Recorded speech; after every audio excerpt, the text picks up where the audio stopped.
Shalom, bienvenue à Injilizer dans la sémence du matin. Ici, les révérends Lems Emmanuel Landa. Assieds-toi, je t'explique encore une fois de plus sur la destinée. Aujourd'hui, je commence avec une déclaration forte. Je vais juste vous dire que votre destinée n'est pas dans votre futur, mais votre destinée est dans votre passé. La Bible dit dans 1 Pierre quelque chose de très important, que l'agneau de Dieu a été immolé avant même la fondation du monde. Ça veut dire que quand Christ naît, il a une destinée qui est dans son passé. La destinée n'est pas dans son futur. C'est-à-dire, pour les humains, il naît pour avancer vers sa destinée, mais pour Dieu, il naît pour rentrer en arrière vers sa destinée. La Bible dit de Jérémie, avant même qu'il ne soit formé dans le ventre de sa mère, le Seigneur l'avait déjà établi comme prophète. Votre destinée n'est pas vers le futur.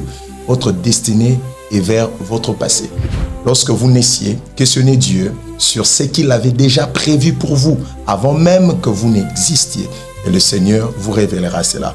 Votre destinée est plus vieille que votre existence. Prenez l'exemple des enfants d'Israël qui sont en Égypte, mais qui doivent sortir pour entrer en Canaan. On dit que c'est la sortie, mais en soi, c'est le retour. Ils étaient déjà à Canaan, ils sont allés en Égypte, et finalement, ils doivent rentrer en arrière. Quand vous naissiez, rentrez en arrière. Revenez ce que vous étiez, rentrez en arrière.